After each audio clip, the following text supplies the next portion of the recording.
Hi, good evening, everyone. I want to extend a warm welcome to all of you for joining us tonight for this important forum on inequality. Your presence here demonstrates a shared commitment to addressing the critical issues facing our community. I'd like to thank our co-sponsors, Acton Boxborough United Way, Acton Housing Authority, Acton Housing for All, Acton Food Pantry, Congregation Beth Elohim, and the numerous town democratic committees. This collaborative effort highlights the collective dedication we have to promoting meaningful discussions around inequality. I also want to express my gratitude to the Acton Town staff and ActonTV. Additionally, I want to thank my colleagues on the Acton Democratic Committee for their support and commitment. You guys are awesome. We are a great team. Thank you. I'll also like to extend a warm welcome to our esteemed panelists, Dr. Führer, Geeta Pradhan, and Colin Jones. Thank you for joining us and for your valuable contributions for tonight's discussion. For those of you who may not know me, I'm Sahana Purohit, Chair of the Acton Democratic Committee and a Commissioner on Acton Housing Authority. I'm honored to be a part of this event tonight. I'm particularly excited to introduce our moderator, Senator Jamie Eldridge, who truly needs no introduction. He's everyone's favorite senator from the Middlesex and Worcester district. And it's impressive to note he has been elected to office for more than 22 years. I'm proud to know him as a friend, mentor, and our senator. Jamie is the Senate Chair of the Joint Committee on the Judiciary and the Vice Chair of the Joint Committee on Environment, Natural Resources, and Agriculture. He also leads key caucuses on clean energy, criminal justice reform, Medicare for all, and the MBTA. Throughout his career, Jamie has championed increased investments in public education and transportation, combating climate change, making healthcare a right, advocating for affordable housing, and reforming our criminal justice system, all reflecting to his deep commitment to social justice. Early this summer, Senator Eldridge suggested we put together this forum on inequality, a great idea and a much-needed conversation. It has been a pleasure putting this forum together. Thank you, Jamie, for your leadership, expertise, and genuine care for our community. Your commitment to serving your constituents is truly inspiring. Thank you all once again for being here. Let's make this a meaningful conversation. And now please join me in welcoming Senator Jamie Eldridge.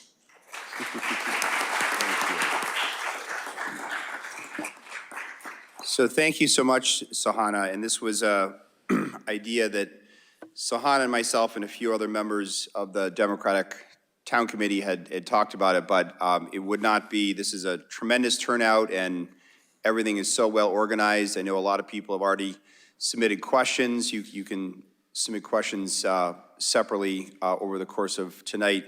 But I do really want to give a big round of applause to Sahana for really leading the organizing for this event. So thank you so much, Sahana, for your great work. Though this is a nonpartisan event, I just want to note, and sort of putting my hat on as a Democratic State Committee member, is that I hope folks have a sense that, and this is again not just for Democrats, is that in my capacity as the Democratic State Committee person for the Middlesex and Worcester Senate District, what I've tried to focus on over the past 2 years is to have forums on issues that are of interest to everyone in the community, certainly in my Senate district, hopefully the whole state, and really gather more people to have conversations like this about how do we address crises like inequality. So what we have done over the past 2 years, and hopefully I think some people here were at those forums, is we had a forum here at Town Hall well over a year ago on affordable housing. This was before the affordable housing bond bill passed and other pieces of legislation. We had a forum at Harvard around supporting migrants. There's a fairly significant number of long-term homeless families and migrant families that are now living in hotels and shelters throughout Metro West, including in Acton. And then recently in Marlborough, we had a Saving Democracy Forum, which was outstanding at the Marlborough Public Library. So the theme for tonight is Pathways to Equality, Tackling Wealth, Income, and Racial Inequality in Massachusetts and America, Realities, Challenges, and Solutions. And I will say, why I hope people have seen me as focusing on inequality and poverty issues as your state senator and as a legislator, as Sahana said, for now over 2 decades. I want to start because I think that, I certainly have some statistics. There'll be a lot of statistics, I'm sure, cited tonight. We have 3 wonderful panelists who I'll shortly be introducing. But I think also it's important to highlight not just stories, but people's experiences and how do we learn from those and how do we turn those into policy to address problems. And so I will say one of my earliest memories sort of seeing the stark inequality in Massachusetts was before I was a legislator when I worked as a legal aid attorney, so free legal services for the poor, people with disabilities, and seniors up in the city of Lowell for Merrimack Valley Legal Services. And most of my work was as a landlord-tenant lawyer representing tenants who were facing eviction or problems with their landlord. And I will just always remember one day where a fairly large apartment complex in downtown Lowell, all of the pipes broke in the entire building. And so suddenly all of the tenants had to be evacuated from the building. And because a number of them were not well off, many of them came to be represented by Merrimack Valley Legal Services, including myself. And what I will always sort of remember is that though the tenants were required to be placed in a motel nearby while there were decisions made about, was the apartment building salvageable or where they would go to live, is that representing them, what began to happen fairly quickly was because most of these families had very little money, is that the landlord's attorneys sort of very quietly was going to the motel and getting them to sign no lawsuit agreements and paying them, say, $1,000 or $2,000. And unfortunately, once they signed those agreements, there was really no ability to fight back against the conditions they were in, and that all their belongings were ruined. I note that because I will just always remember sitting in the courthouse with many of the families having to go through this experience, and I think the thing that I took outside of the outrageous sort of injustice they were experiencing was that the reality was many of them had to sign those agreements because they had no savings, they had no assets, and while they were working, they did not have any savings to get into that next apartment, if not for this little amount of money that the landlord's attorney was offering. So I think it's important to think about when we're thinking about people who are less well off, just how few resources, the lack of social networks, the lack of assets that they have, and therefore, what can we do as policymakers to address that? But also just thinking about, what they are going through, their experiences, and of course, how to change that. That was quite a long time ago, and very proud to be, again, a legislator for now over 2 decades. I wanted to highlight a few statistics that sort of shows where Massachusetts is, and I think probably most people here know this, is that Massachusetts, while it has fairly strong social safety net, it's a very wealthy state. Because a great amount of that wealth is at the top, it has among the largest inequality in the nation. A 2015 statistic noted that the top 1% in Massachusetts earned 31 times the average of everyone else in Massachusetts, and you're really seeing that play out with the housing crisis. Just recently, there was a story, I believe in the Boston Globe, that one of the realty companies has estimated that to buy a house in Boston, you needed an income of $217,000 a year. And recognizing that, how many people in Boston and this greater Boston do not earn anywhere upwards of that to afford to buy a house. And also that we, again, not only have one of the largest income gaps in the country, but how does that look for Massachusetts?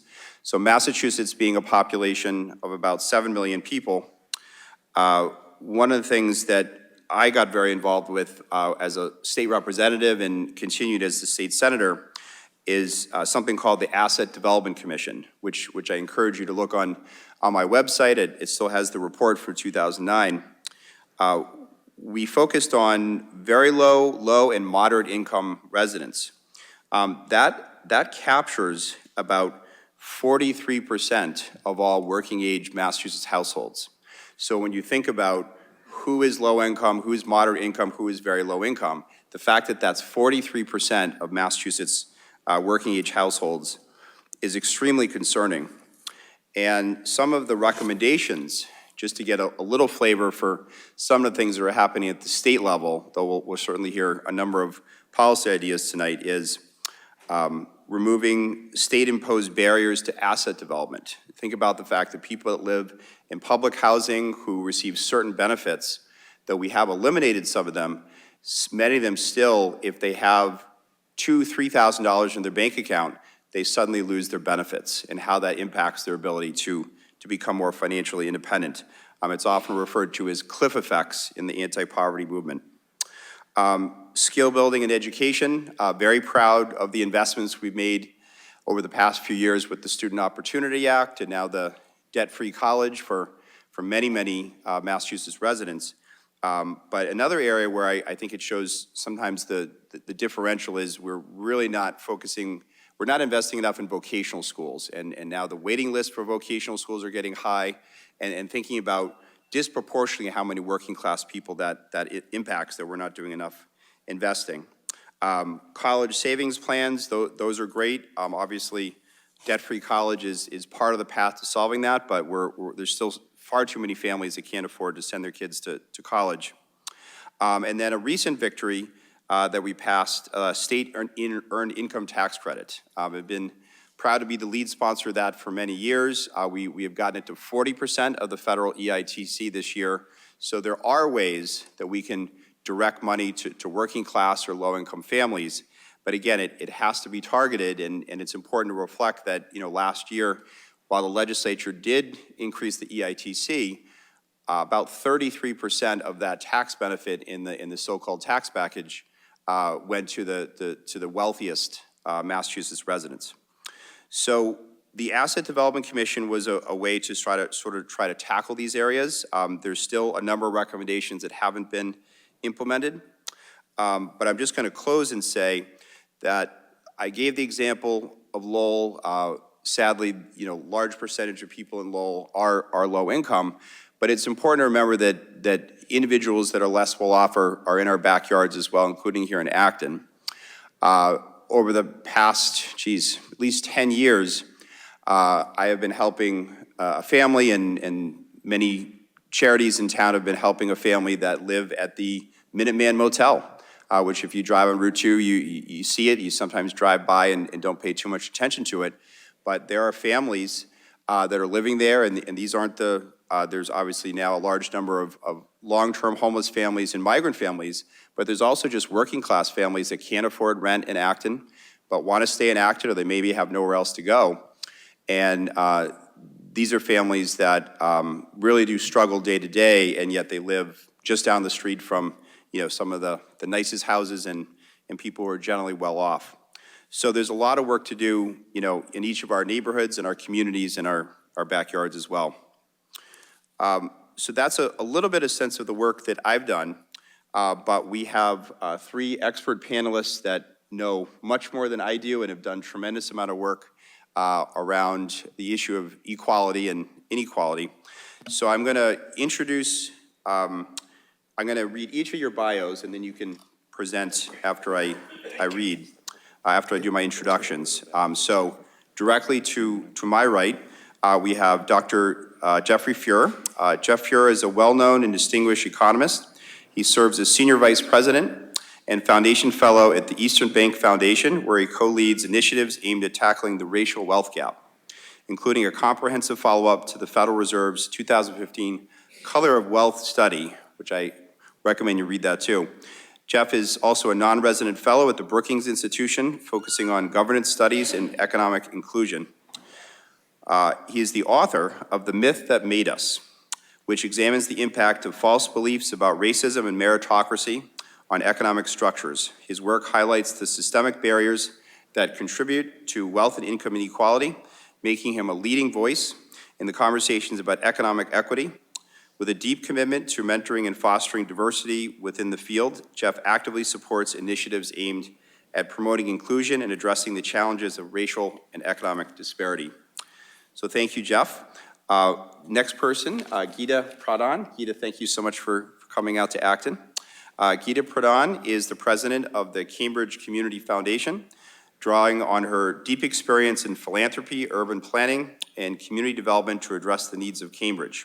She has led the foundation's transformation from a local grant maker to a data-informed, strategic civic leader that tackles the city's most intractable problems in deep partnership with nonprofits, local change makers, and donors. Its pledge is to make good in Cambridge by reducing economic disparities and strengthening community bonds for all of Cambridge.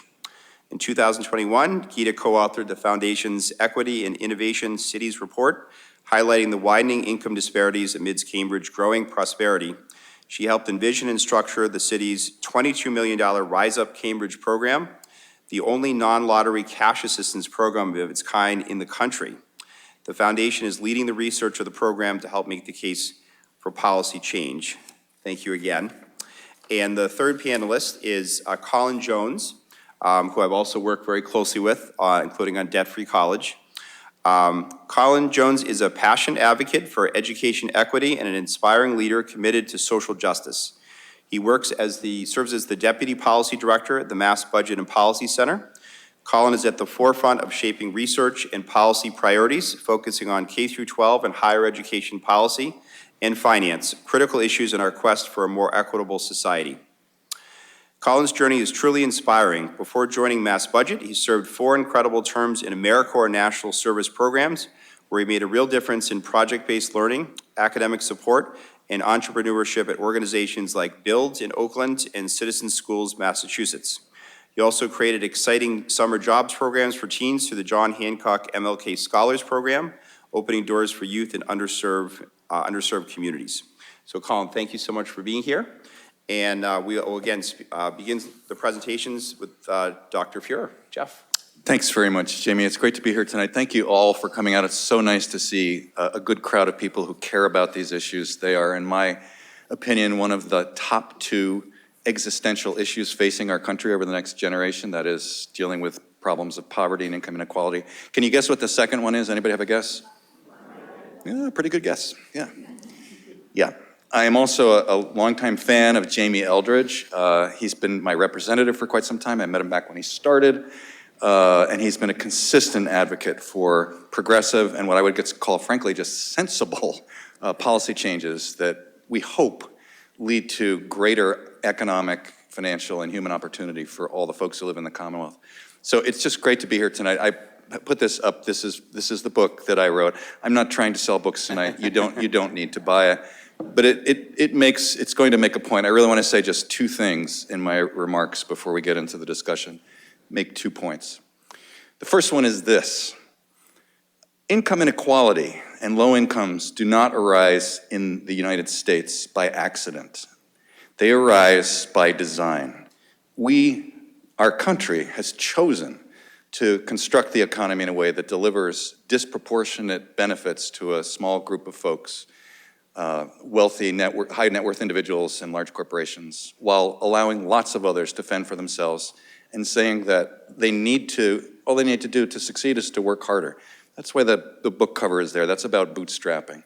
That notion, while it's of course important to work hard, that notion that you can succeed by working hard is grossly false, and that falsity is demonstrated over and over and over again in our economy. And I talked to residents from New England, most from the Commonwealth of Massachusetts, about their experience. But the data, the history, and the personal experience just verifies that is a horrible, horrible myth that we are slave to. This economy that delivers such inequality was not created only by Republicans. It's not really a political, it's not the creation of one political party. It is not the creation solely of public policy. It is also the creation of the behavior of the private sector, which has adopted norms over the last 5 or 6 decades, by which they have exhibited a slavish devotion to accumulating profits at the expense of everything else, including the environment, their employees, the communities in which they operate, and so on. And this is true not for small businesses, but for large publicly traded corporations. They are complicit in the construction of the economy that delivers this stuff. So that's the first message. Importantly, all of this is created. It is the product of a bunch of decisions we have made over and over and over again, public and private sector, fueled by myths. I talked about the bootstrapping myth. There are others you can read in the book that are critically important. So point one is just that we created this, which sounds unfortunate, but it actually, within it, bears some good news, which is that if it's possible to create this economy, it's also possible to create another one. And I talk about ways, and I hope we'll get in the discussion, all three of us will talk about ways that we can move the economy in a direction that lives up to the aspirations upon which our republic was founded.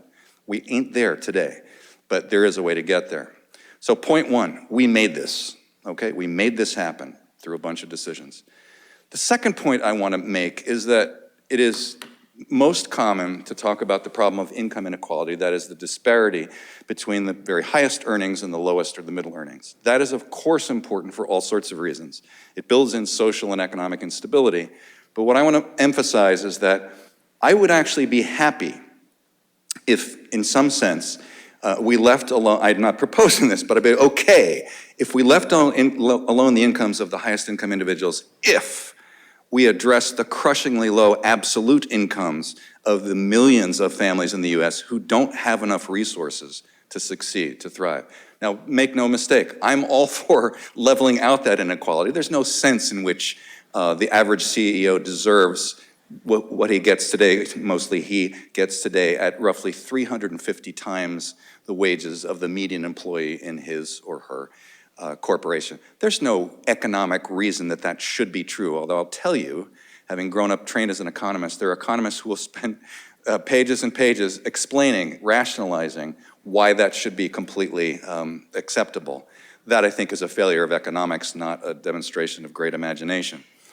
But the point is, absolutely low incomes, to me, are as critically important to address as the inequality that is a byproduct of that.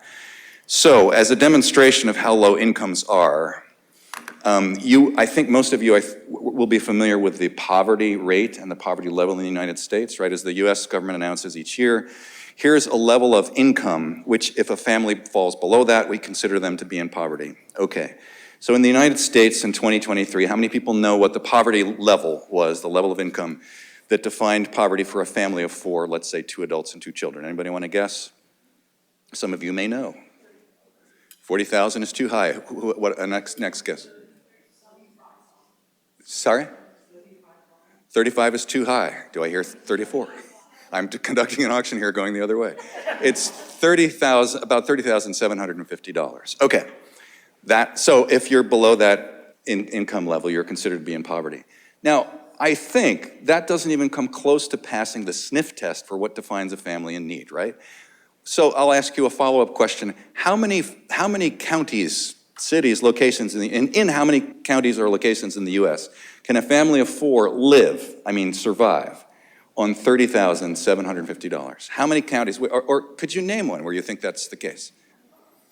So the answer is there is not a single county in the US where on average families could pay for basics, food, housing, some health care and so on that income. Not a single county in the US. Why do I know that? Because this box tells you I went out and collected all the data for the cost of living by county and then looked at the total resources available to families in those counties, individual families.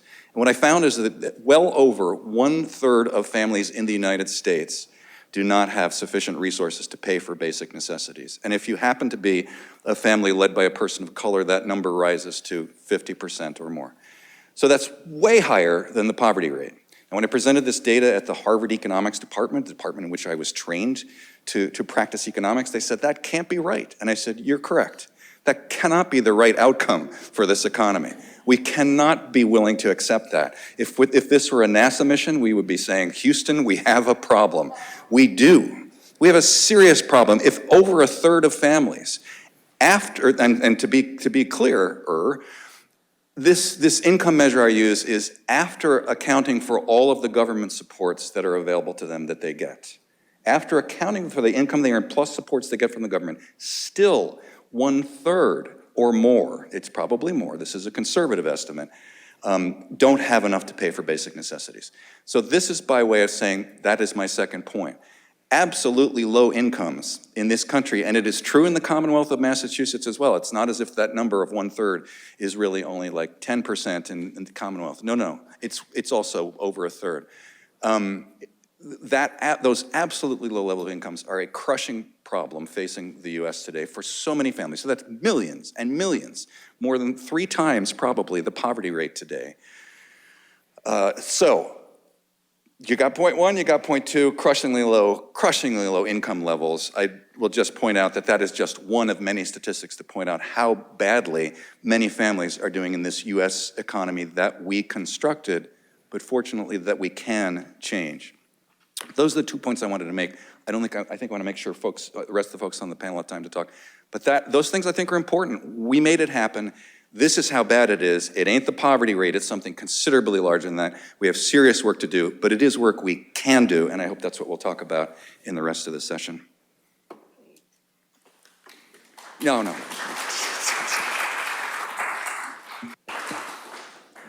So first of all, thank you, Shahana and Senator Eldridge, for pulling together this fabulous conversation. And what I was really excited about was that this was a conversation that's backed by research, amazing research. And I would really recommend people reading Jeff's book, and he didn't pay me to say that.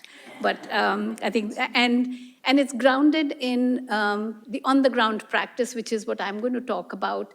And then we have the opportunity to think about it in terms of policy. So thank you very much for pulling together this terrific conversation. I'm going to talk a little bit about my experience of the past 30 years working with a wonderful colleague, Bob, sitting in the back there in Boston. And the experience of putting together this guaranteed income program, and also, just what I've learned from families over the course of my work. And then the real problem at hand, which I think Jeff pointed to really interestingly, the system for families is broken. It is, he talked about the level of income, the 30,000, and I've been talking to people and saying, imagine 30,000, 30% is supposed to be what you spend on food, 30% on housing, 30% on childcare, and you're left with 10% to pay for medical, clothing, transportation, you name it, all your other needs. That is unreal. That is unreal. We need to shift that. And unless that standard shifts, and the other problem that Senator Eldridge talked about, the cliff effect of public benefits, that if you make a little bit more than the income level for the public benefit, you lose your benefit. We are forcing people to stay in poverty. We are not giving people an incentive to get out of poverty. So I think those are 2 really major issues that we need to deal with. So I'm going to talk. Sorry, I turned this off instead of clicking this. I actually wanted to put up this picture of these families because they're real people. They're our neighbors. They're people we cross on the street, and it's their lives that we are talking about. Where do I point to? Oh. I think that's the laser button. Oh, okay. All right. Okay, sorry. Okay. So okay. All right, here we are. One day I'll get technology right. It's not my strong suit. So we started at the height of the pandemic. We had the opportunity to look at a pilot program which was philanthropically funded. So 130 single-parent households earning at about 80% of the area median income. It was a lottery program. About 700 families applied, 130 got in. And we actually have the research, and I'm going to share the research findings from that, in a minute. But what was really interesting is these are families that were earning, on average, about $23,000 a year. There was we chose to work with families with children because we felt that the two-generation impact that a guaranteed income program, $500 a month for 18 months. It was an experiment. We wanted to see what would come out of it. Even as we were doing this program, the stories that we heard of someone telling us that I had to make a choice between detergent and food. Should I buy more food or should I buy detergent to keep my children's clothes clean so they smell okay when they're going to school? When people have to make that choice, or should I eat or should I heat the house? These are real choices that people are making on a day-to-day level. Those stories were so persuasive that we were able to persuade the Cambridge government, the Cambridge City Council, to actually expand this program using ARPA funds. And we used the $22 million in ARPA funds to support 1,923 families. And these are families earning at 250% of the federal poverty level. That's $75,000 for a family of 4. But what it costs to live in Cambridge is 500% of the federal poverty level. So all these families are actually not even making half of what it takes to live in Cambridge, and they're struggling. So anyways, just to give you a little sense of what did we learn from the evaluation of the pilot effort. The evaluation of the expansion is still happening, and we are hearing some early results from that, very early results that actually resonate with the pilot results. One, families that got this funding had higher employment levels, they had improved financial health, they had enhanced housing, utility, and food security, and increased time and space for parenting. And that was a really interesting finding because it shows that when you invest in families, you're actually investing in children. And we saw better outcomes for children. So moving to the next slide, now there's some graphs, but maybe you can make out the top line is the families that received the payment. The bottom line is the families that didn't receive the payment. It was a randomized control trial, which is that they compared the 130 families that got the funding to about 156 odd families that did not get the funding. They were just paid to participate in the research. And we found it busted the first myth that people have, that if you give people money, if you give families money, they will not work. What we found was that families who received the money had higher rates of full, part-time, and seasonal employment.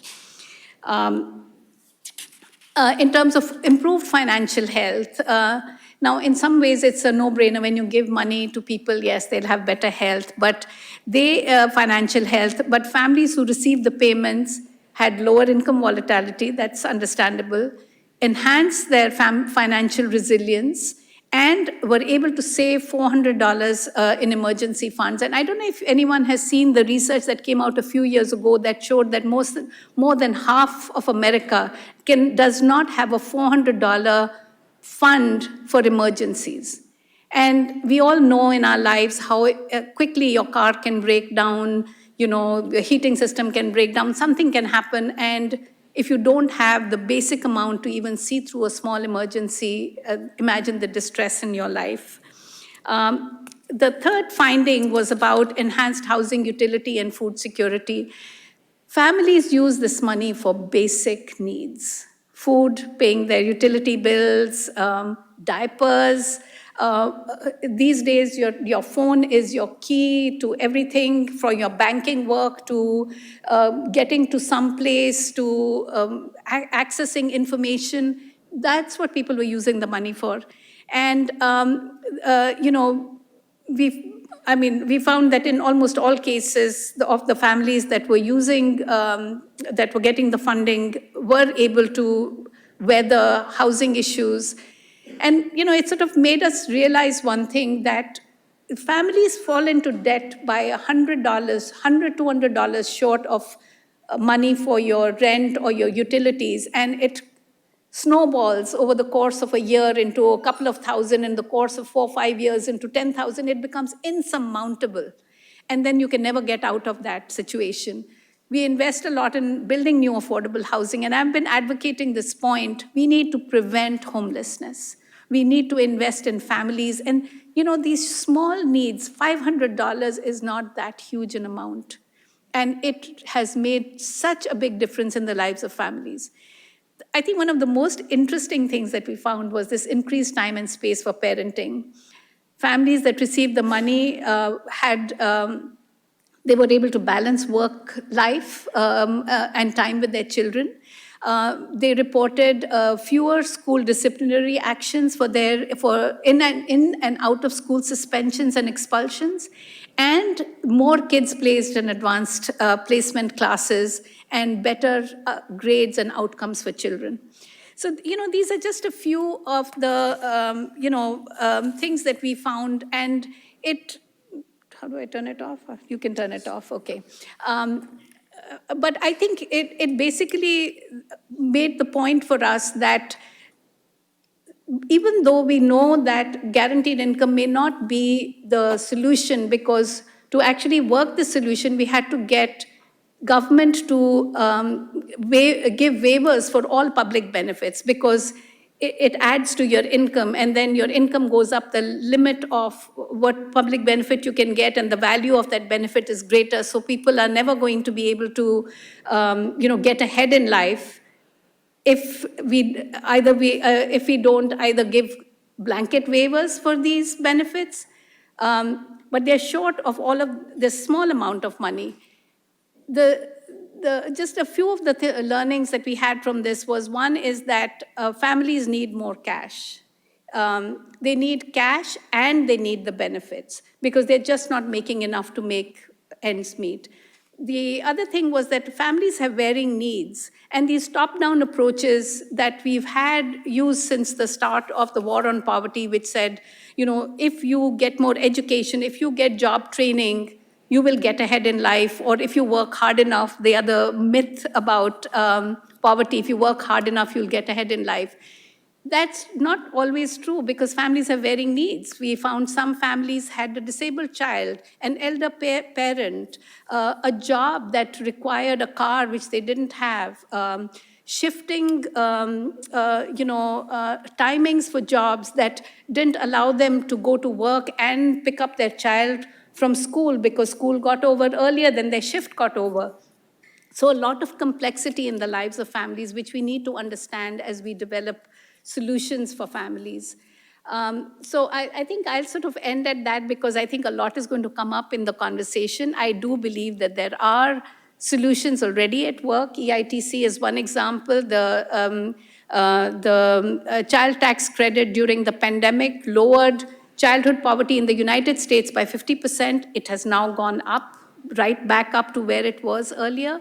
So there are solutions, there are things that we can do, and I do believe that the answers are in the policy space, so. Oh, perfect. All right, thank you. All right, again, my name is Colin Jones. I'm the Deputy Policy Director and Senior Analyst for Education at Mass Budget, which is a nonprofit, nonpartisan think tank, and we actually have about 40 sister organizations around the country doing similar budget and tax work. We have the mothership of the Center on Budget and Policy Priorities in Washington, D.C., which woke up one time in the 80s and realized that progressives need to work at the state level, and that allowed us to create the network that I'm a part of. And so it's just a little bit just about where I'm coming from. I grew up in the Pioneer Valley on Western Mass. I went to Shutesbury Elementary School and Amherst Regional Middle School and High School. Things weren't very easy for my family growing up. I lost my dad when I was 8 years old. We were on Mass Health, food stamps, free lunch, all those programs, and I got Pell Grants to go to college.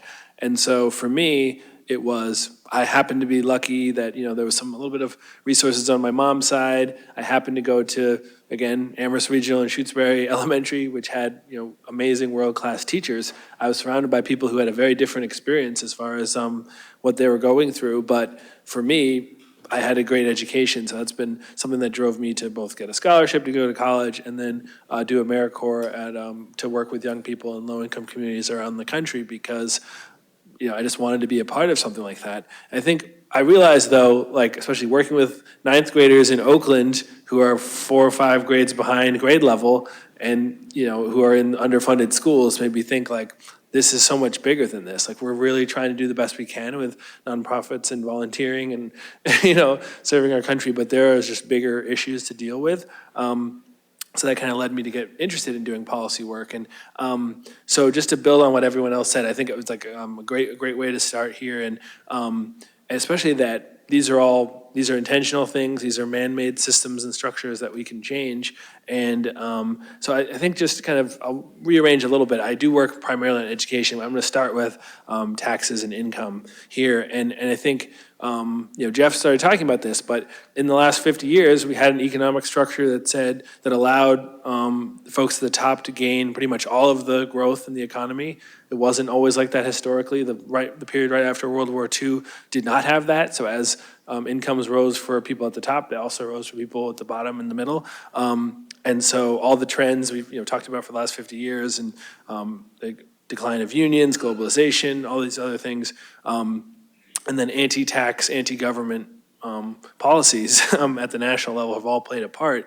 And so that is, obviously policy is one of the only things that can put the brakes on these trends. And policies, things like the GI Bill allowed people to go to college after World War II. Well, why not do that again? So I think there's this myth speaking of myths, there's a myth out there that Massachusetts is this radical high-tax state. Well, we cut taxes more than anyone between 1970 and 2020. And that left us in the middle on taxes, despite what some retired coaches in the NFL might say. A lot of those cuts were regressive. So we were cutting taxes on capital gains, which is when you sell financial assets and the taxes you pay go down. Surprisingly, that's 80-90% of that goes to the top people. So when you cut taxes on that, that's going to be super regressive. So, those were intentional policy choices in Massachusetts under, numbers of governors and legislators that we had. So it also so happens that period from the, 90s into the 2010s also happened to coincide with our K-12 funding formula stagnating and greater inequality between rich and poor towns and our school funding growing. Do you think that the problems with the T in public transportation, roads and bridges just happened? No, it was decades of underinvestment that happened in that period. Things like, why can't we run a train from Boston to Springfield? We can't do that. We can't run a train from Boston to New Bedford. So like those types of things, and before we even talk about deferred maintenance, all this stuff with transportation. So a lot of that developed in this period. So I think that the 2020s, we've started to actually turn away from that. So a lot of the positive trends that are happening in the last few years, we have to start, at some point, we got to talk about the millionaire's tax or the Fair Share Amendment. So it's now in place. Voters, by what I thought, I was confident going into that vote. I was like, we'll get 60%. It was 52-48. So by 2 points, the voters of Massachusetts agreed to put an additional 4% income tax on income over $1 million. So your second, not your first million, but your second million, you're going to have to pay 4%. And again, certain retired NFL coaches are upset while they're out in Nantucket. But, so what we're doing with that is we are moving the tax system in the right direction. So for years, people in the top 1% were paying less of their total income, a smaller percentage of their income to state and local taxes than everybody else. It's still close. It's still closer than it should be. So we're just by doing the millionaire's tax, we're getting to something that's more like equal and not even progressive. So we are moving in the right direction because of the voters, right? Because of the voters agreeing to this. And then there's other parts of our tax system like EITC, like exemptions for very low income, that mean that actually the lowest income people are paying the least share of their income, but there's still work we need to do. So let me just say one thing about the millionaire's tax. It's working. It is working, people. It's working exactly as intended. All right? So we were told that we should expect $1 billion in last year, the fiscal year that ended on June 30th. We got $2.2 billion. So that's more than twice what was expected. So this idea that, we're going to do this tax change and then all the high network wealth people are going to just leave. No, that's not happening. That's not what's happening. And the only data we have about how it's performed to this point is how it has performed to this point. and it's $1 billion, twice as much as expected. And so it's not just money for money's sake, right? So also, I won't say everything I would say about education normally, just to save time for the questions, but free community college, that's from fair share money. Mass Grant Plus, which extends to 80 million or so in scholarships to UMass and state universities. Not as flashy as free community college, a little harder to understand, but that's all fair share. Child care stabilization, we're the only state in the country that has said the COVID funds that prevented childcare from literally collapsing, because it's a private system, it was gonna collapse. We maintained the stabilization program that was from COVID. We're the only state that did that. That's $500 million in childcare that didn't used to exist. That's fair share. Free RTAs in our regions. The income-based fare pilot that's going on in the T. All the roads, bridges, capital, MBTA capital programs, that's all coming from the fair share millionaires tax. So I'm not here to say I told you so, but certain analysts said this tax is gonna work. It's going to raise $2 billion. Other people say, oh no, it's gonna lead to calamity and the sky's gonna fall. But that's not what the evidence says. There's more correlation with the weather than the tax rate.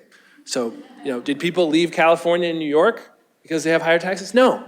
So, but there is a whole cottage industry that's kind of regathering to try to just make just fake arguments.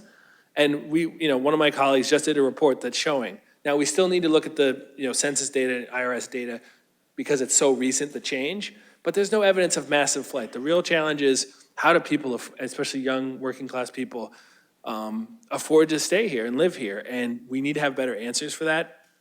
And so to get at the core of this, you can't have just massive wealth inequality and then also cut the tax rates. You're not gonna have the juice, you're not gonna have the resources to get the job done. So I will make this part about education super, super quick. So if we don't do anything, schools are just gonna replicate the inequality because we're the only, of all the advanced countries who have great education systems, we're the only one that says how much your schools get is tied to how wealthy the underlying community is. South Korea doesn't do that. Finland doesn't do that. The Nordic countries, Canada, nobody does it that way. So unless we do something about it, school funding and school resources, school buildings are gonna be inherently unequal.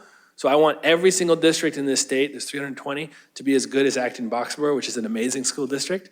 Is that crazy? Maybe. But that's the goal we have to have because otherwise we're going to be telling, we're not gonna be giving kids a fair chance here. They may need, kids with facing poverty need even more. And I think one thing I really want to get at is there is no one answer to this. So as an education guy, I'm like, here, just give me 15 years and we'll do a lot of good. We don't always have 15 years. We need rental assistance. We need the transit pass to be cheaper. We need these immediate things like cash assistance and all these other things. But education's gonna be a part of it. And unfortunately, a lot of these things, as I'm preparing my notes, I'm like, the federal government can't count on them to help us, so Massachusetts is gonna have to do this. Or federal government on loan forgiveness, we don't know, that's tied up in the courts, so Massachusetts is gonna have to do this. Now, I'd like to see things change and be in a situation where we can count on the federal government to do stuff, but we're not necessarily there yet. But that can't be a reason to just not do anything and sit on our hands, because Massachusetts did the millionaire's tax, we did paid family leave, we did $15 minimum wage, we did the most progressive school funding in the country with the Student Opportunity Act, which, one other quick thing, the Student Opportunity Act of 2019 is working exactly as intended.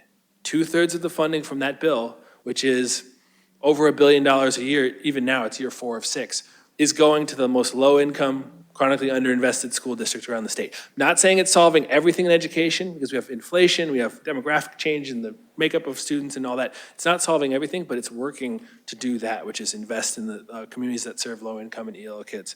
So I think I will let us go to questions. We need to do the same thing on higher ed as well. We're not, I'm a Harvard grad. Harvard is wonderful. MIT, BC, Amherst, wonderful.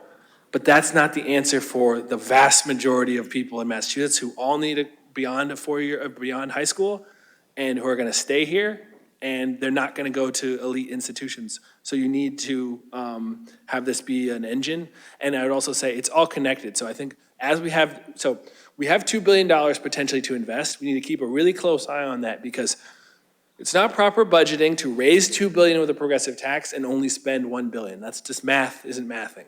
So next year, we need to make sure that our legislators realize how good this tax is that we all voted for and spend up to it so that we are not leaving, by not spending up to it, if you have $2 billion in a year and you only spend $1 billion. Then it just kind of goes into a fund, it sits and waits, and there's things we need to do that are very urgent right now. So let me leave it there. I'm sure we have a lot of questions, but I would also say, yeah, it's not, like, education cannot be seen as a silver bullet. It's among all these other things that we need to do. And in and of itself, if we revamp our school buildings, make our campuses world-class, allow people who are in their 30s, 40s, 50s to come back to school, know where their kid's gonna go, so they have to have affordable childcare, and they can pursue a bunch of careers that we need, we're not that far away. I mean, we were already halfway to free college in this state. So not that that's the end of it, because now people are realizing we have free college now, and this is the community colleges going through this right now. Now they're showing up, we don't have enough professors, we don't have enough infrastructure. So that's not the best problem to have, but I'll take it if it's affordable. Now we gotta figure out how to invest. So I'll stop there. Thank you very much. So excellent presentations. Thank you so much. And I have a few questions, and there were questions submitted earlier online, but I believe we have a couple volunteers collecting index cards for people who have questions, and I would just say, and we already have a bunch, is to obviously focus on sort of state, national policy, and there won't be, too much of a focus on sort of Acton-specific things. Colin had mentioned childcare, and whether it's childcare or early education, someone who's an incredible champion, and I serve with in the legislature, who just arrived. I just wondered if he could stand. Representative Dan Cena. So Representative Cena, thank you for being here.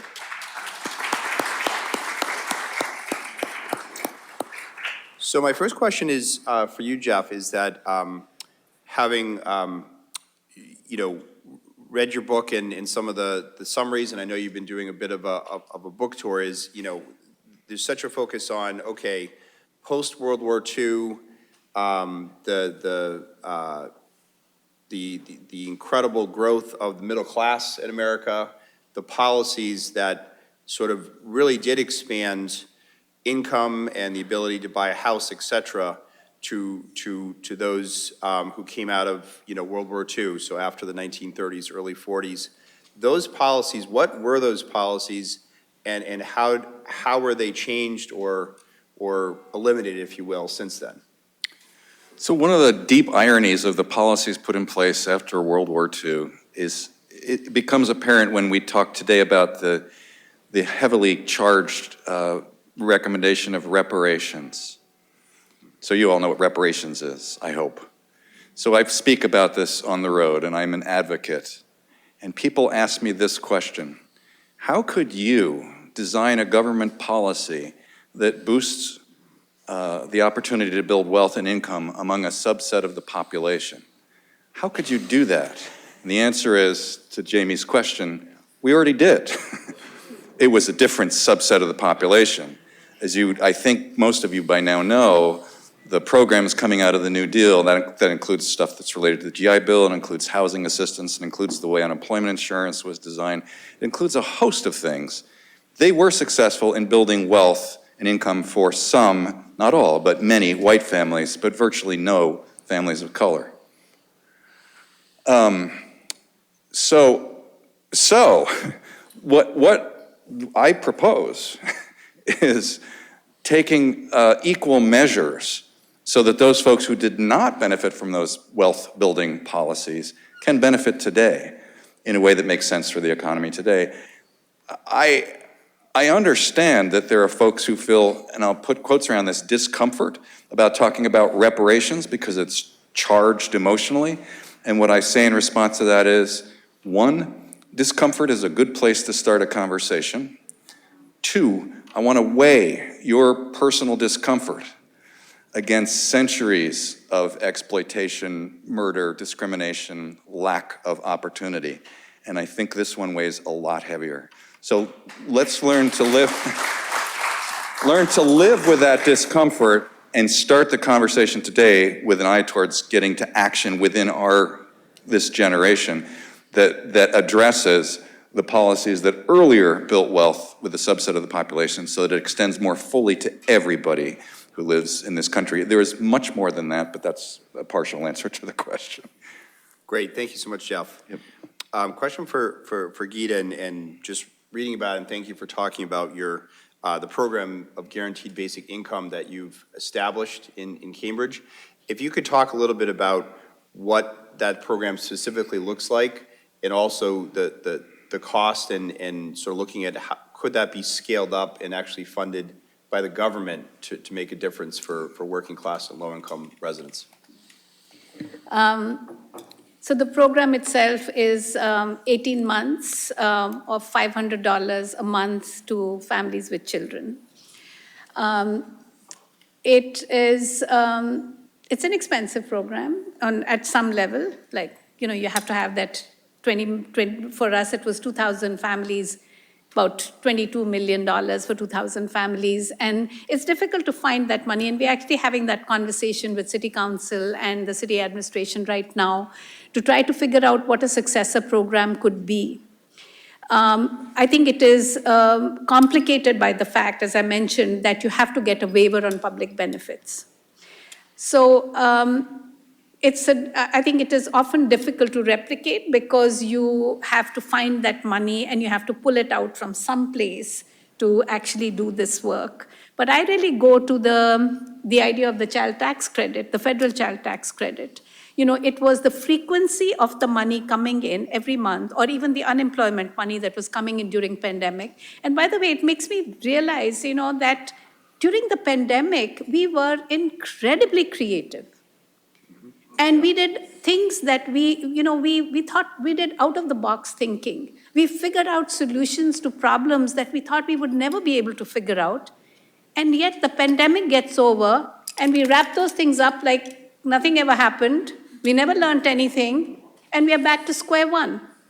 So I think Jeff's example of what happened in the 1930s and my example of what happened as recently as a few years back shows that we have the capacity to think and do things differently. We have to make choices. Yes, we have to make some compromises. Maybe we have to give up something to gain something else. But it is actually a lot of common sense thinking. So I don't think it is an impossible, it's impossible. Even, I believe, recently, HUD, realizing that there was a value to this kind of a program, has allowed 12 months of, they'll give a 12-month waiver automatically if, for families, an income waiver for families. So I think there is a start of this conversation that's happening. There is, at a national level, there is a coalition of people talking about the child, renewing the child tax credit, federal child tax credit. So there is momentum. So I believe there are things that we can do. So on the one hand, the guaranteed income program is, I believe it is a short-term solution till we sort out some of those other things, but it's an essential solution to stabilize families. We are finding that there is greater family stability, and the multiple effects of that stability are, you saw that in whether it's housing or it's income or it's savings or it's health, all of those benefits. But the benefit on the children, the fact that there is less stress in families, and the Surgeon General is talking about stress as one of the, one of the key problems, as stress and depression as key problems in this country that actually affect your ability to get ahead in life. There are tremendous benefits to what this kind of a program can do, but I really don't think it is the solution because it requires a lot of workarounds that we have to do to make this happen. I think thinking upstream, and I mentioned a little bit about how preventing homelessness versus spending, I think it's the cost of spending on services for the homeless and the cost of homelessness on an individual or a family is so huge. Has anyone ever calculated that, Jeff? Maybe that's your next book.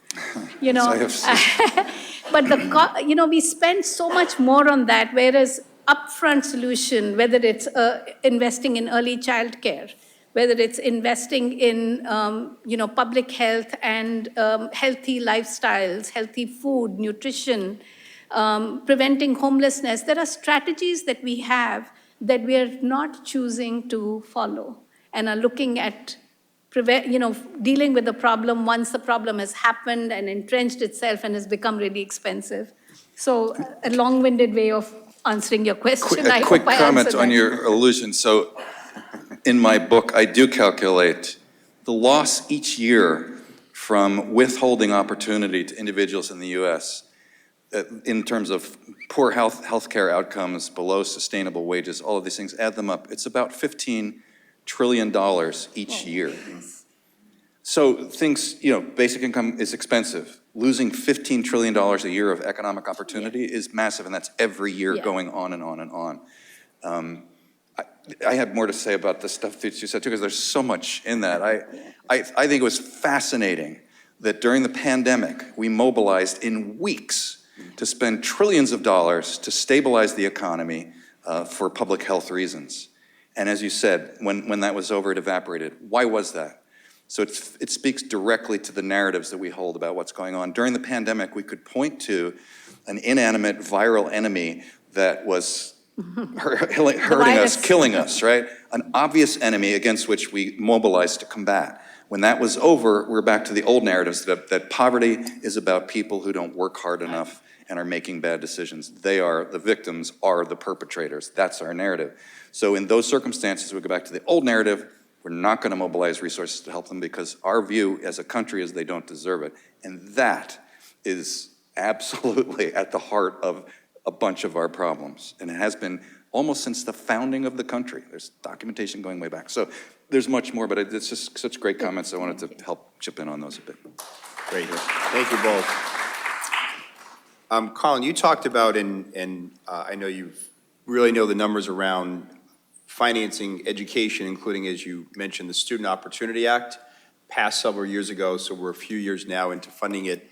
And to your point about two-thirds of that money going to the lowest income communities or school districts, could you talk about what has been the impact for those school districts? Are there specific examples of the benefits in those school districts for those families or kids? Yeah, no, great question. So I think that there's a number of directions that they can take it. I think that it's a pretty complicated situation for districts now because you have not just, so each year we're phasing in 1 year out of the 6-year state plan of the Student Opportunity Act. But at the same time, really within, like basically now, the $2 billion of federal aid that has been coming the last 3 years because of COVID relief, that's all going away and it falls off a cliff. And then also you have the highest inflation since the 70s. So I think even with all of that, you're able to, typically, I think there's a whole cottage industry, for some reason it's at Stanford, where there's just their whole career as economists saying that funding for schools doesn't matter. That's completely wrong, it makes no sense, and all the better research has shown that it does matter. So when you do give these districts more funding, what ends up happening is you end up staffing up, you end up getting supplies, you end up getting materials. I think that it does take a little while to get programs going, but there's certain districts, like I think Springfield has gone to almost universal pre-K for the 4-year-olds. There's more, obviously you'd want to go further than that. There's districts that are going, increasing in vocational programs. There's districts that are moving on to putting funding into early college, where you're getting the high schoolers exposure to community college early on, so they see the opportunities and they get excited about finishing high school. So I think it's still a little bit early, and there's kind of other things going on, but I think that's something that hopefully, you can't really do everything in a school district. I think if you can really focus on, I think this came up before, but like for most of these young people in these districts that have 60, 70, 80% low income, there's absolutely no reason why school should end at 3 o'clock. It should be going to 5, especially with everything that happened with the remote learning during the pandemic and all the data saying the kids are falling behind. So we need to go till 5, not just for a few kids, but really for everyone. And so I think there's, one example of that was Salem, where Salem said, okay, we're gonna bring everyone, Boys and Girls Club and after-school programs all together at a city level. We're gonna say, we're gonna get I think they were targeting all low income. And the challenge with that was, you had to pay the workers naturally, because as someone who worked as an underpaid AmeriCorps member, you can't really survive on that. It's sort of by design, unfortunately. So you need to actually make it so people can make a living out of being an enrichment teacher. So what they ended up having to do is invest a lot of their funding into, this next shift of educators that would keep their after-school programs going. So it's a little bit early, and there are some other things going on. But one thing that's happened is, for the most part, people were able to keep their staff, most of the staff that they hired during the pandemic, but that's been more of a challenge in the last year as the funding has expired. So I think there is a lot going on in school funding right now that makes it a little bit more complicated than just, we have a great bill and it's just working. But as I always say, if not for passing the Student Opportunity Act, schools across the state right now, not only would they be dealing with not having $2 billion of COVID funding, they'd also not have $1 billion of state funding. So I don't want to just say, oh, well, how bad it would be, but it's definitely helping. And hopefully, as we do, one thing that's great about the state school funding is it's constitutionally protected and guaranteed. So there is no federal right to a quality, high-quality education that exists in our state constitution.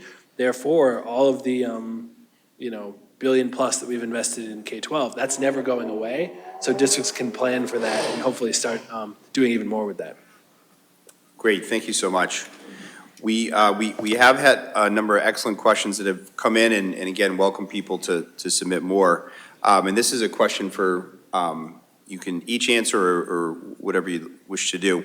And it sort of touches upon something that each of you have highlighted in sort of addressing inequality through different approaches. So the specific question is, can all panelists discuss the issue of closing the racial wealth gap with race-conscious efforts versus universal programs? And I would say from a perspective of addressing inequality, but also, if it's possible, the dynamics of actually how to get a program done, because that's unfortunately becomes political. So if any of you wants to speak on that. I'm happy to start. It's a big topic. So here's the economic reality of the racial wealth gaps. They're huge, right? So for the aggregate gap between wealth held by white households versus African Americans is about 15 trillion. It's about the same size for white versus Hispanic or Latino, Latinx households. It's actually about $1 trillion for Native American households, not as well measured and not as frequently cited. And for some Southeast Asian populations, it's huge, but the measurement is poor. Okay, so one, it's huge. Two, programs that improve education, income, housing, and other forms of short-term to medium-term economic stability are great. They will not close the wealth gap within a century.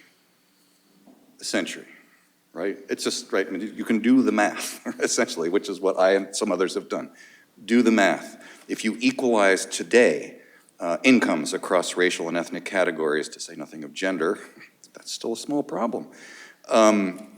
It would take at least 75 years after that, at least 75 years, to equalize wealth based on higher income levels that afforded greater accumulation of savings and building of wealth. But it would take multiple decades, of course, to close the income gaps, which is to say that the only real way to address the wealth gap within multiple of our lifetimes, within a century, is to consider wealth transfer programs, right?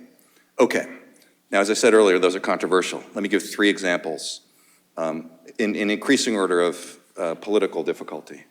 First, down payment assistance on home ownership. It's a wealth transfer, unless it's encumbered in some way by a lien. That is a wealth transfer that goes into the equity of your house. It's not huge, but it's something. If targeted properly by income or wealth, it'll automatically benefit those African American, Hispanics, Southeast Asians, Native Americans who have less wealth and income. Second option, so I'm going to say disagree somewhat with the universal partly because of political considerations, but also because there are struggling white folks in the economy too, and I have sympathy for them. They have not suffered the racial overlay of massive discrimination, but they're still not doing well. So a program that is universal in a sense, it's still targeted, is baby bonds. People heard of baby bonds before? Some of you have, right? So baby bond is a program that deposits in each newborn's, in an account dedicated to each newborn in the US, an amount of money that will accumulate to something significant over their years before they reach majority. And that deposit is scaled by family resources, both income and wealth. So it will automatically then benefit, yes, poor white kids, but disproportionately poor families and kids of color. Okay, less controversial, and of course the most controversial is reparations, which is a direct transfer one way or another of wealth to families. And I would argue not only African-American families who clearly, of course, have suffered in the aftermath of slavery, but Hispanic families and other populations who have suffered from systemic discrimination in the US. So both those. Not everyone agrees on that, but that's fine. It's a good place to start a conversation. Those are things that need to happen. One thing I would say is this: whenever we bring up the cost of programs, we say, oh my gosh, you're gonna blow up the deficit. But I would point to two sources of income that are already generated in the economy that are not tapped and are poorly allocated. The first is that corporate profits in the United States in 2022 and 23 amounted to $2.6 and $2.7 trillion respectively, of which, and I have nothing against people earning profits, that's okay, but of that, a good slightly above 40%, so over $1 trillion each year of those profits were used by publicly traded companies to repurchase their own shares. Didn't make that up. It's, IRS data. It's all there. Okay, you and I can think of much better ways to allocate that over $1 trillion per year if we could get our hands on it. And of course, there the politics get complicated. But the second source is that in the most recently available year from the IRS, about $700 billion of taxes due are unpaid. Tax liability, legally due through, for one reason or another, mostly they're avoiding it through accounting measures and so on, $700 billion of taxes unpaid. So there together is nearly $2 trillion annually, every year, of income generated by the US that should have been paid in taxes, in my view, instead went to different sources that are far less productive than adding to the productive capacity of everybody in this economy. And it's important to emphasize that when we invest in the kinds of programs that Colin was talking about, that Gita talks about, and that I propose in the book, these are programs that build economic capacity, provide economic opportunity. It is not a strict zero-sum game. It increases the size of the economic pie in the US, which ends up being good for everybody. And when we can get to those kinds of policies, that should be a political winner. So, sorry, I talked too long because I get excited about this, but just to make a couple of points in response to Jamie's question on closing the wealth gap. I'd love to hear Jeff talk, because when he talks about trillions, I feel like all my dreams are possible. Absolutely. All those things that he wanted to do, right, Colin? We can make them all He's happen. underestimating the value of moving money to the Cayman Islands to a tax haven. That's great. Why don't we do that? Why don't we allow him to do Tax that? revenue, Yes, absolutely. yes. It's interesting. In my work, I don't talk about racial equity. I talk about equity. And it still gets to racial equity, because if you are black or brown, you're more likely to be poor than if you're white. That's the reality of the way things are in this country.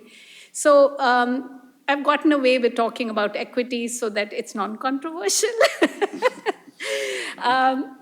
And I think there are, I'm going to talk much about the smaller measures that you can do in your own communities, rather than, the big shifts that we need to really do to open up those trillions of dollars that could actually change everything. So, my brain's too small for that. I'm leaving that Or maybe to too Jeff. practical.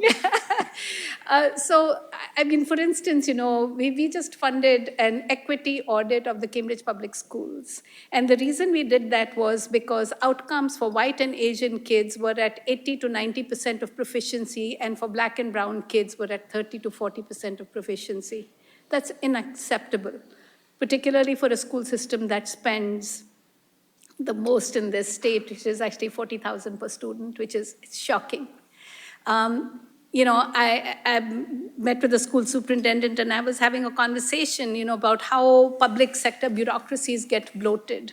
when you have more, every time there's a problem, you throw more resources at that problem, and you don't think about the allocation of those resources because you don't need to. And Cambridge has had that luxury, but that luxury is going away with, what's happening to the corporate America, where people are not coming back into, companies, they're working remotely. So all of you good people in the suburbs are going to benefit a lot more than the urban people, there are all kinds of issues that are, I think, going on that affect the resources that, a place like Cambridge will have. But we need to sort of think about pushing on what government is supposed to do. I feel like we come up with the nonprofit sector, and we support in philanthropy, we support the nonprofit sector to fill in gaps where there are government failures. After school programs is an example. And there are many programs. It's like, we are not getting the right resources for health, so we do community health programs. I think we all need to think a little smarter, and we need to push ourselves, and we need to push our bureaucracies to think differently and do things a little bit differently. Another thing that comes to my mind, and that is that when you look at sources of wealth creation, they all benefit people who already have wealth, whether it is, your mortgage tax deduction, whether it is 401ks that companies will provide to their employees. But when we look at poor people, we actually penalize them for saving those couple of $1,000, which they might desperately need in a time of emergency, and we cut off their benefits. We need to think differently. We have different set of standards for people with wealth and assets, and a different set of standards for people who don't have wealth and assets. It should be reversed, because people with wealth and assets already have them. Let's build them for those who don't. So I'm all with you. I'm going to be your biggest fan, Jeff, and you keep those trillions Mutual opening fan up. So maybe we'll just, we can throw a bunch of questions out at the end just to see what we can respond to. But yeah, so I think just there are practical things. I think when it comes to these questions, and Senator Eldridge knows this well, like there's certain windows that will open. We saw a window open for doing K-12 reform 5 years ago, and we had to go through it because, was it everything? No, but it was eventually going to be about $2.2 billion in total K-12 funding, and we saw the things come together. We're seeing the window open for free and affordable college. Now, the window needs to open for funding UMass and state universities and community college so they can accept all the kids who want, free education. And so childcare is having a moment too. I was talking to someone before this talk where state funding for childcare went from $750 million to over $1.5 billion in the last 6 years, okay? So Massachusetts decided, we're not going to let the entire childcare sector collapse. It's not where it needs to be, but it didn't collapse. Or we decided we weren't going to let, every single school in every single district across our state is now offering free lunch and breakfast in every single school district, right? So as of this time, a little bit over a year ago, I was talking to reps and senators and I said, hey, school food directors do not know whether lunch is going to be free or paid because it's still in the budget negotiations. I don't know. It's not very good for school administrators to not know whether they're going to be charging for lunch, I can tell you, and it's not good for kids to face debt, to face stigma. And so we made a decision to allocate $120 million to do it. So I think we have to figure out, I think you have to chip away at it. It's very easy to get so overwhelmed by how big the problem is. You got to chip away at it. So the child tax credit being redone, the ITC going up, the fair RTAs being free or reduced. Like, you can chip away at it in little ways and people will see. And yes, on your second million, you're gonna have to pay a 4% surtax. Okay, the sky didn't fall. We're raising $2 billion. So I think you do want to try to keep the big picture in mind and have a theory for what we're trying to do, but you also have to not get totally immobilized by how big the problem is. And then I mean, there's different ways to get at it. So for example, if we say to families, childcare is like $25,000 per year in Massachusetts, like the worst in the country. If we say to every family, we're gonna give you $25,000 guaranteed and you will get a spot, that's the same as an income transfer of $25,000 for those working families. And I think it is a strategic decision because you could say, I'm gonna be honest with you, if I say, I'm gonna do a $25,000 subsidy for Black and Latino families, that's gonna be very difficult, I'm gonna be honest with you. But if you say, we're going to do this subsidy, every single kid under 5, public education begins at 6 months or a year when your parents go back to work, and we're gonna have a sliding scale based on income. All my data, I spent 2 years crunching the data on universal childcare, it will be progressive based on race, even if you target it based on income. So these are things that you have to make some strategic calculations about when the window's open, how are we gonna get support for this, how are we gonna bring everyone along. Like rural schools and even wealthy schools needed a piece of the pie for the K-12 reform. Some of that was regressive. Okay, I didn't love it. There's a thing where it says, no matter how wealthy the school district is, the state will give at least 18% of your school funding. Technically, that's not progressive. But to get the $2 billion reform through, we had to do that. So there are these things that do come up in the sort of how the sausage gets made of doing policy. But I would rather I think it's risky to say, until I get the perfect thing, we're gonna hold this up, or if you don't support this particular approach, then you're not, so it can be tricky and it can go slower than you want, but we can also see again, paid leave, $15 minimum wage, K-12 reform, free lunch, so many examples of these are all things we've done in the last 5 years that we weren't necessarily going to have to happen. So you guys having great reps and senators in the State House pushing for this is critical to get that done. And so yeah, I want to end on an optimistic note, and there's a lot that we're trying to get after, but we have to take it as much as we can.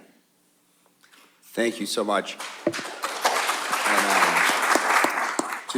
And just sort of highlight, from an Acton Box specific level, the data points or facts that Colin mentioned is that 18%, that every school district gets at least 18% state funding. Hello, Acton Boxborough schools. Also, universal school meals benefited Acton Boxborough, though Acton Boxborough is a fairly wealthy school district. So thinking about, what legislators are thinking about as far as gaining the support to pass legislation. So I'm going to take another question and sort of combine the two because it's focused on Massachusetts versus other states, but also looking at other countries. And it is, of course, around inequality, including income inequality. The combined question is, Boston Globe recently reported Massachusetts has the highest median income. Are there other high-income states that have less income inequality? And if so, what's different or why? Related, what are the most equal, I know that can mean a lot of things, but what are the most equal countries in the world? So can you answer either one or both? So states and countries around inequality, and including income inequality. You go first. So I don't know the answer to the state income inequality off the top of my head, so I don't know that. We're actually not the most unequal either income or wealth country in the world. There are a couple that beat us, especially on wealth, and they're resource-producing countries like Saudi Arabia, and actually Norway has a large petroleum reserve fund, so they end up having somewhat unequal wealth as well. But and so in the book that I wrote, I talk about the comparison between the US and other countries because it illustrates the different decisions that other countries have made. Almost all of them are, market capitalist countries and economies, but they made different decisions, and so their inequality generally is lower than ours. They also provide a better safety net, a better sort of floor on what economic and financial outcomes can look like. Now, I actually don't propose that the US transform itself into a Scandinavian country. I don't think that's realistic. I don't think that's who we are. We have advantages relative to other countries in terms of we're a really flexible and innovative country, generally speaking. That's a good thing. We do create lots of stuff. The question is how, in our own sometimes crazy but uniquely American way, can we come to the decision that, in my view, fundamentally is about what do we consider to be our community that we care about and want to make sure is successful? That's sort of the fundamental issue.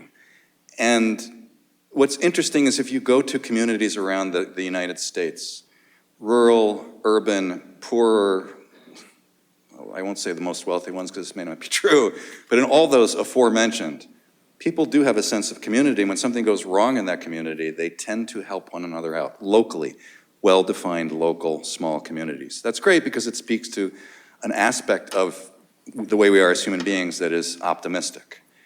What happens in the US is that we seem unable to define community more broadly. So Reverend Dr. Martin Luther King Jr. said, I would paraphrase that, nobody's succeeding in this country unless everybody's succeeding together. That's not quite what he said, but that's the sense.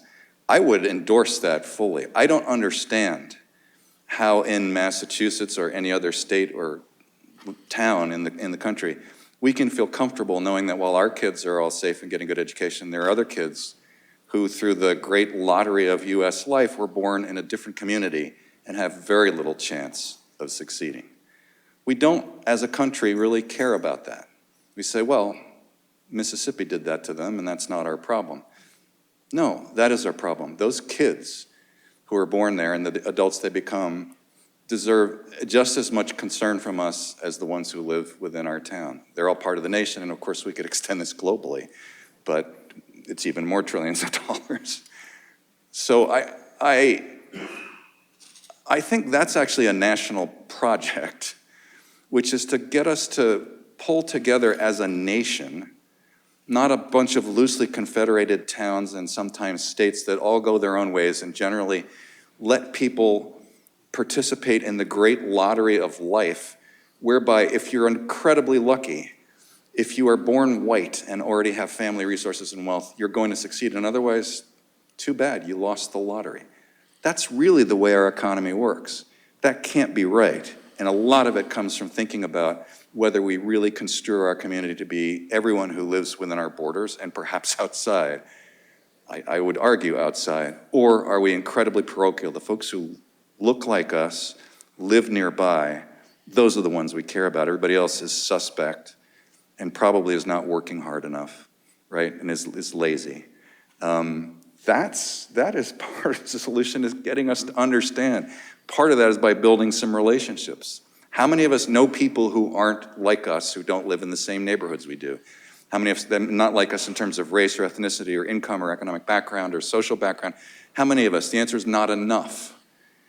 So I know that's a somewhat philosophical answer, and yet it is at the heart of what's wrong, in my view, with our country today. We are in camps that we've built designed to segregate rather than bring together. We have politicians whose goal is to foster mistrust of anyone who's not part of our party, part of our town, part of our race or our ethnicity.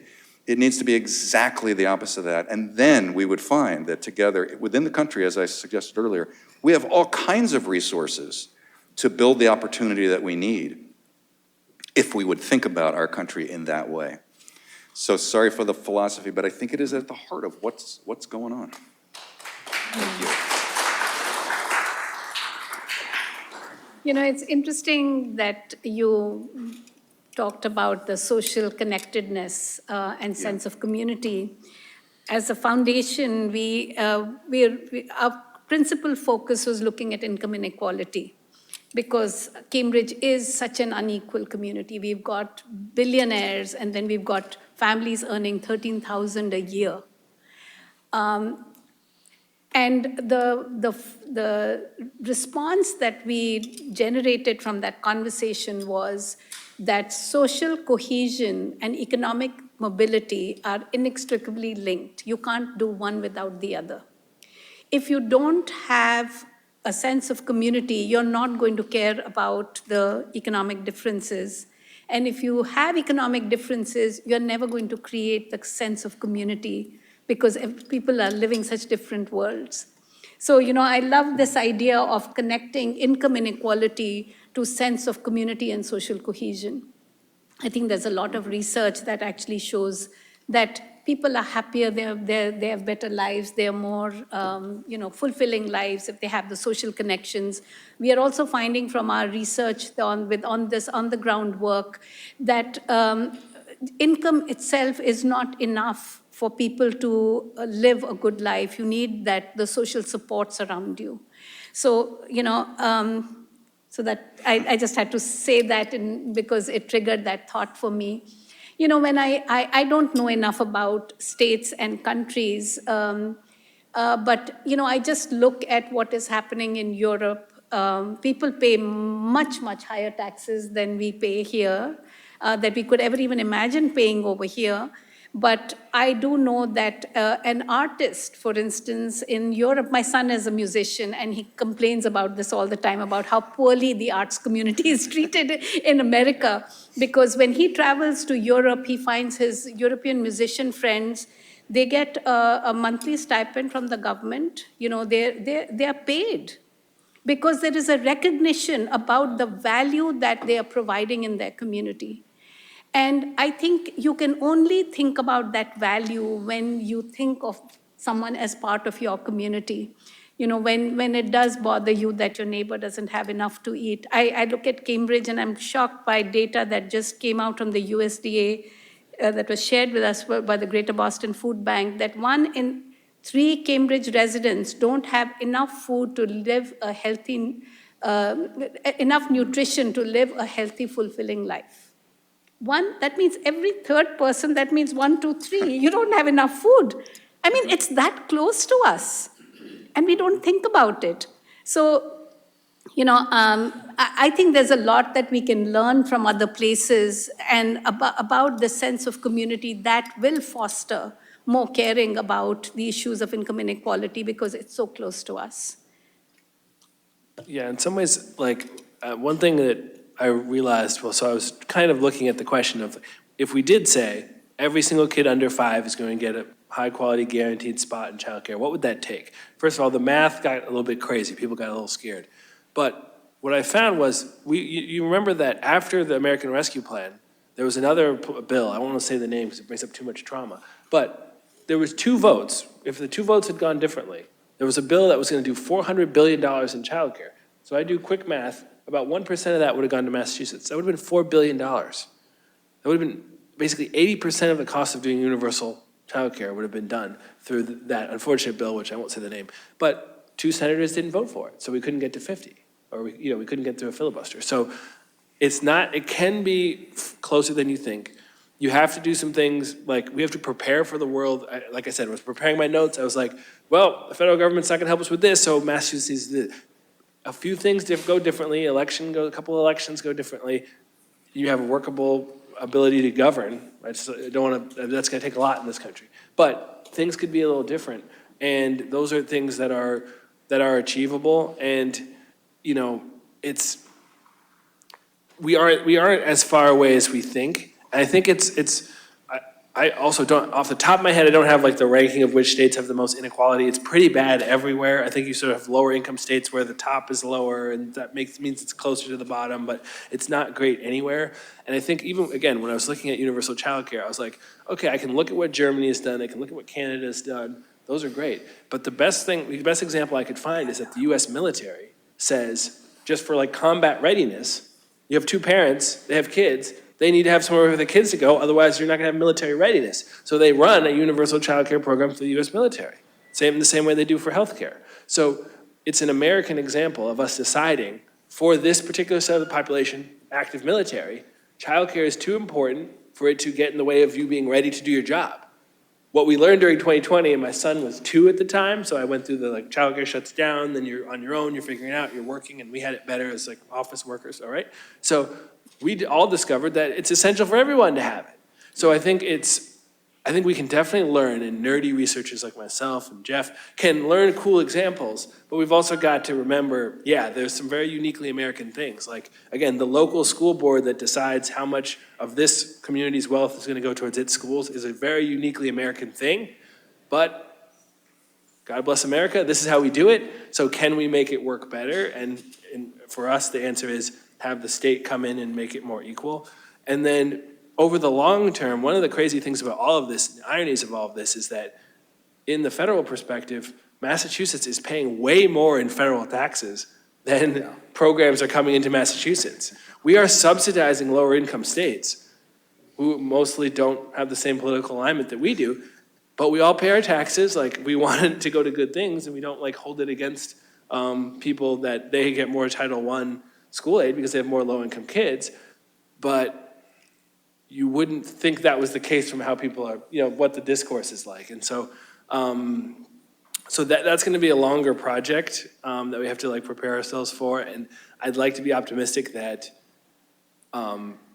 if we are closer in community to each other, if we do communicate across these lines, and that generations coming may not be as divisive as generations that are here, I hope, that there's some kind of ability to learn and see each other more as fellow Americans and people who live in the same community. That doesn't just happen. I think, not to go right to the beginning, but going to do AmeriCorps and being thrown into a group of 50 or so 20-somethings who are all from around the country who are going to go work at a nonprofit in California was kind of a cool way for me to see like, okay, these were people who were all from these different backgrounds and they were all thrown into this thing together. So again, I'm trying to be optimistic here, but I think there are things that that we can get towards. Real quick comment, everybody focuses on the cost of early childhood education, and it's substantial. So the current estimates are, for a really good early childhood education program, it costs about $25,000 per kid per year. That's not just childcare, that's education, enrichment, parental involvement, and all that. So that's a lot of moo-moo. However, what really should be focused on is the returns to that investment, because it is an investment, and it pays back, the research shows it's unequivocal. I was going to say 6 to 8 to 1, but it could be as high as 10 to 1. Yeah, it depends on which study, but that's a huge payback, and those paybacks are in terms of higher wages, greater probability of being employed, earning higher wages, better healthcare outcomes, lower involvement in the criminal justice system, all of the above. It's like, why are we not making that investment? It makes so much sense. Again, that grows the size of the pie enormously for every dollar invested. So, yeah, I can't understand why we're not all doing it. Some states doing better than others, but it should be a national standard. And something that Colin said, and this is another one of the questions talking about community involvement in people obviously here hungering and interested to make a difference and interested in inequality. To each of you as leaders, whether part of the organization you're part of or in your life's work, how could community members get involved, in your opinion, to most make a difference around inequality, if you have any suggestions? I mean, I think accountability is really important. I look at this issue of public education, and I know how much we invest in public education, but, for a parent, it's the outcome of the child. If my child is failing, if my child is not learning, I don't care how much the state or the city or the system spends on my child. I want my child to succeed. So I think engagement and holding and accountability, I think are really important. I think it is also important for us to understand that the problems that we have today weren't created yesterday. They took decades to get to where they are, and they will take several years to get better. So having both the patience and the impatience, which is having a little bit, giving people the space and the sympathy and the understanding, but still holding people accountable. I can't think of another way in which we can, as individuals, make a difference. I think it is also gets to the politics of things. Who are we choosing to run our governments? Whether it's our little towns and cities, or it's the state, or it's the country. What do they care about? How do we align with them? And how do we bring others to the same place to think alongside us and to create that sense of compassion and humanity that I think is really needed to have wonderful communities and cities and, and equity. Great, thank you so much. I have a. I was going to add something. Yeah, sure. Sorry, I thought Colin might want to have something to say, but I. Okay. Yeah, we are probably running out of time. I was going to say there are things that we can do. So my guess is that in the next, what is this? Is this beginning of October? So in the next 3 months, as we approach holiday times, you will almost certainly have opportunities to push back on false narratives. Almost certainly, people in your families, your communities, your colleagues, your neighbors, whatever it is. It's not only our job to do that as individuals, but it is our job to do that. You will hear them, you push back on them nicely, gently. I'm all for civic conversation, polite conversation, but you can ask people, why do you say that? What's the evidence for that? Because I think you'll often have evidence to the contrary of what their narrative is. What do you mean we can't give money to the poor, they waste it? We know from all the studies, when we give money to the poor, they spend it on essentials so they can stay alive. They're not stupid. So that's one thing, is changing the narrative. The second is advocacy and voting. We already talked about voting, but advocacy also works. So for state and national representatives, if we get large enough groups of people to ask our representatives to focus on these issues, which we think are most important, even more important than which bathroom our kids are going to, then they will. And yes, these all seem like huge problems.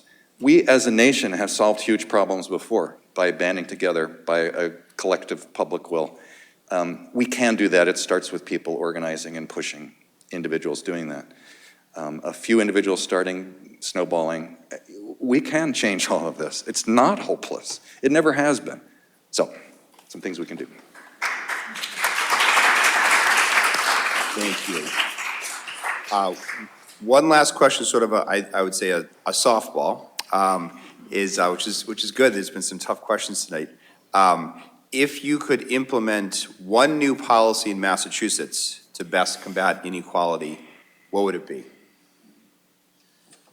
I'd say child tax credits, but not at the level that the state is looking at, which is too small. Something that is substantive, and I like the universality of these solutions, because then no one can say they got it and I didn't. Why them? Why not me?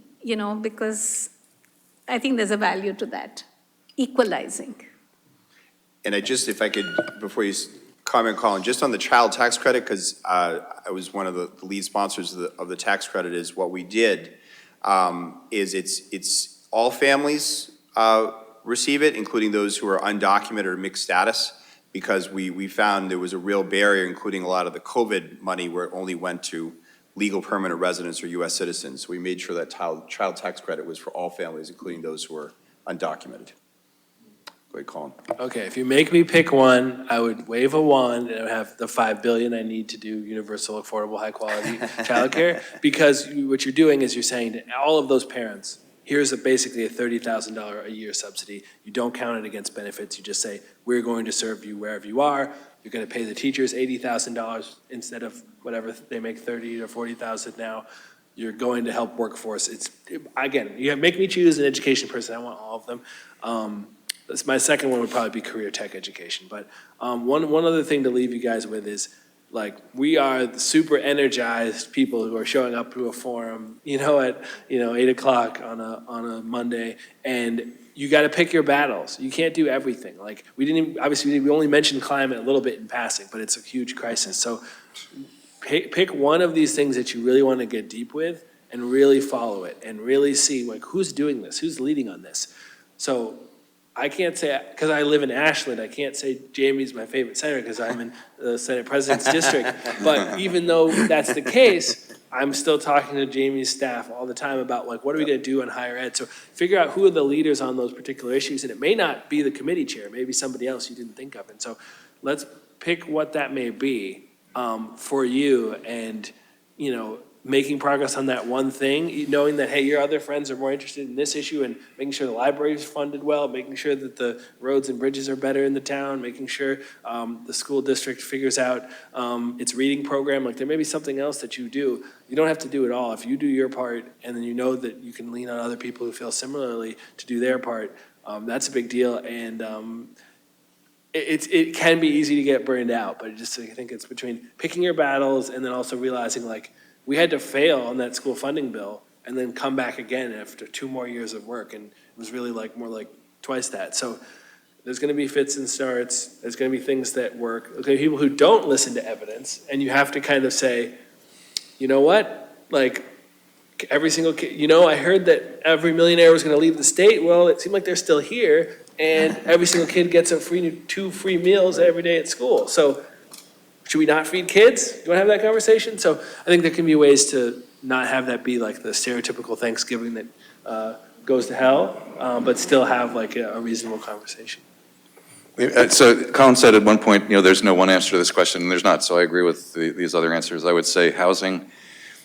Massachusetts is unfortunate in that it has a clever design through transit communities to expand housing supply. If we keep equipping households, either through income or financial education or otherwise, to occupy houses that aren't there, all we're doing is exacerbating the housing crisis, right? It's increased demand for, unfortunately, fixed supply.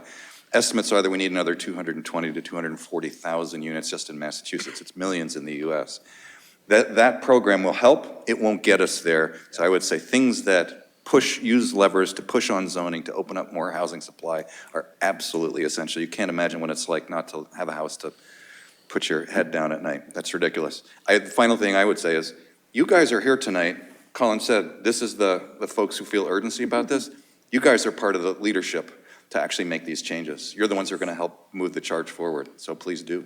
I'll be there, I'm happy to help. That's what I'm doing with my life right now, happy to do it. But you guys are here demonstrating you have passion about it. Let's get going. And chipping away is good. We've been chipping away for 50 or 60 years, and this is where we are today. We have to maintain a sense of urgency and scale so that we're not looking back 50 years from now and saying, well, we didn't really make any progress, that's the way it goes. It's like, no, that's not the way it goes. That's the way we made it go. Let's make it go differently. Great. So Colin Jones, Gita Pradhan, and Jeff Freer, thank you so much for presenting tonight and answering these questions. Really appreciate it.